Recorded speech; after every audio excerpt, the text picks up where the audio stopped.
Sukses mungkin artinya kita harus menjadi orang yang sangat sabar tapi bisa agresif saat dibutuhkan. Ini yang kadang luput kita pahami. Apalagi di dunia investasi, kita mungkin seringkali terbawa arus, takut ketinggalan kalau ada saham yang naik. Istilahnya adalah FOMO, Fear of Missing Out. Tapi apakah cara ini berhasil? Mungkin beberapa kali berhasil, tapi sangat sulit untuk bertahan dalam jangka panjang.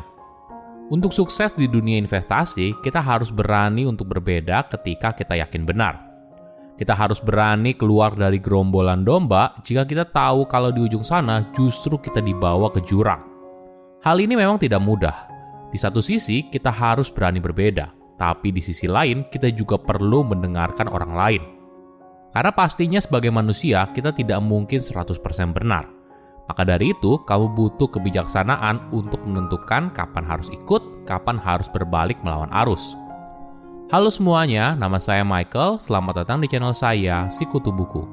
Kali ini saya akan bahas buku Poor Charlie's Almanac karya Charlie Munger. Buku ini membahas soal kecerdasan dan kebijaksanaan dari seorang Charlie Munger. Coba kamu sebutkan beberapa nama orang terkaya di dunia. Siapa yang kamu pikirkan?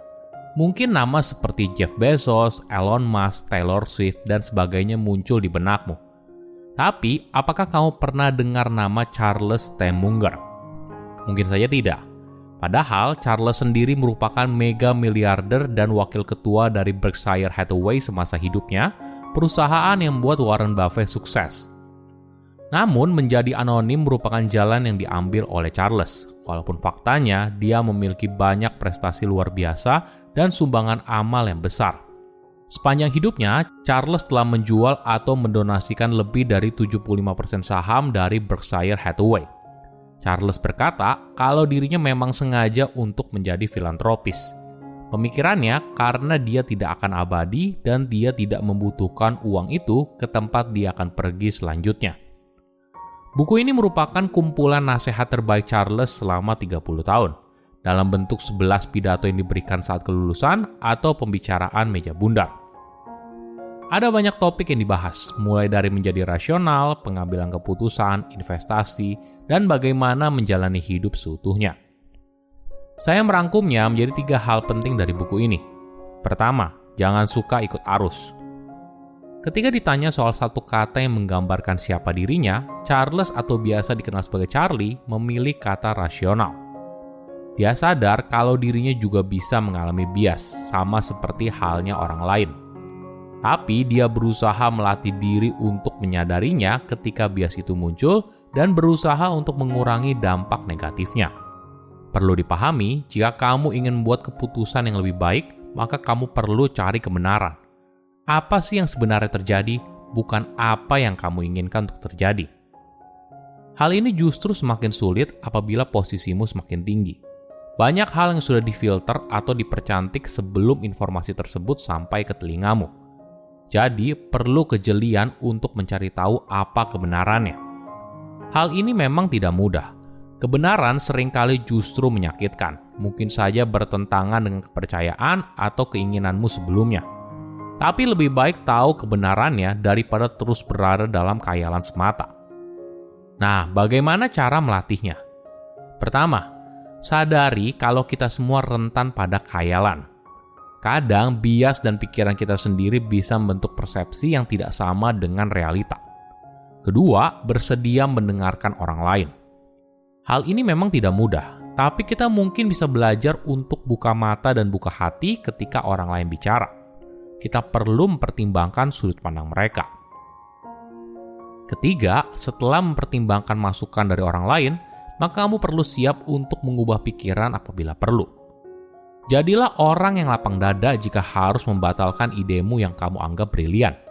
Charlie beranggapan, tahun di mana dia tidak membatalkan idenya yang brilian, maka itu tahun yang terbuang sia-sia. Manusia pada dasarnya ingin disukai oleh kelompok. Dia ingin diterima dan diakui. Wajar saja, kadang kita mengikuti apa yang diinginkan oleh kelompok tersebut. Padahal belum tentu sesuai dengan nilai yang kita anut. Para ahli menyebut hal ini sebagai social proof bias, sebuah tendensi untuk mempercayai apa yang orang lain percayai. Tujuannya untuk mempererat kohesi sosial. Ibaratnya kita ikut menjadi domba di dalam sebuah kawanan domba, padahal mungkin saja kamu bukan domba. Jika berada dalam situasi tersebut, cobalah luangkan waktu untuk mundur sejenak dan evaluasi lagi. Benar nggak sih ide yang disampaikan? Apakah ide ini sesuai nggak dengan nilai yang saya anut? Mungkin dengan berlatih skeptis, kita jadi terhindar dalam sebuah keputusan yang berbahaya. Hal ini sering ditemui dalam dunia keuangan. Buat kamu yang familiar dengan instrumen investasi, mungkin saja kamu bergabung dalam sebuah grup WhatsApp investasi. Isinya bisa bermacam-macam, ada yang sharing ilmu, sharing berita terbaru, sharing sinyal, dan sebagainya. Ada masanya beberapa orang mungkin share kalau saham A lagi rame nih, cuan sekian. Nah, hal ini mendorong banyak orang melakukan hal yang sama. Dalam situasi tersebut, jangan gegabah, karena nantinya bisa saja berakibat fatal.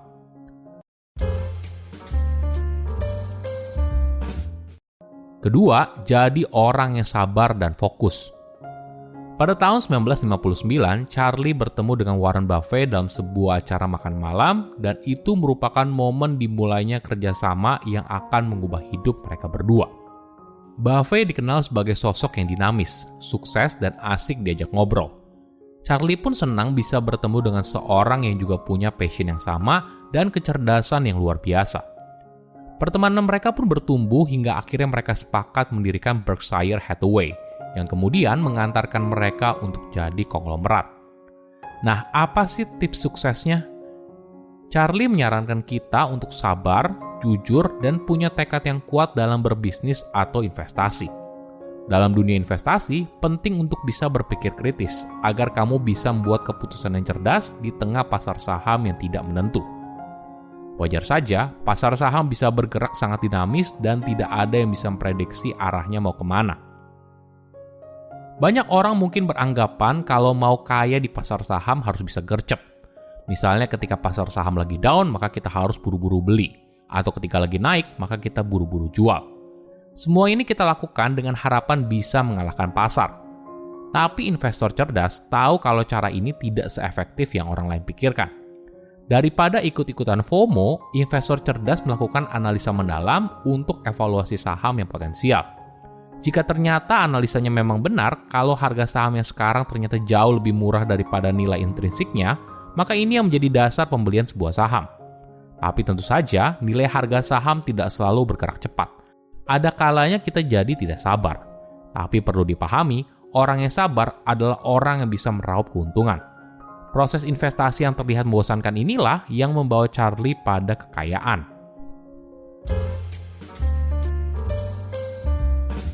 Ketiga, berbuat salah itu manusiawi.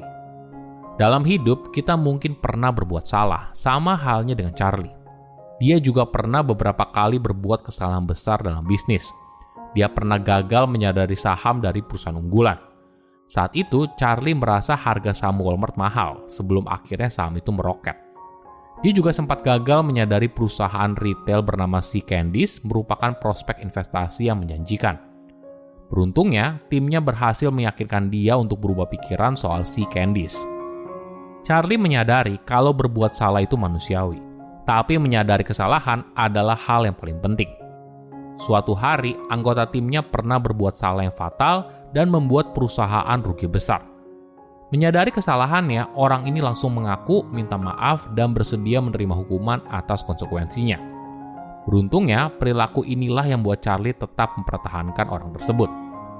Tips lain yang menarik adalah kita harus berani untuk mengubah mindset kita tentang suatu hal. Hal ini memang tidak mudah.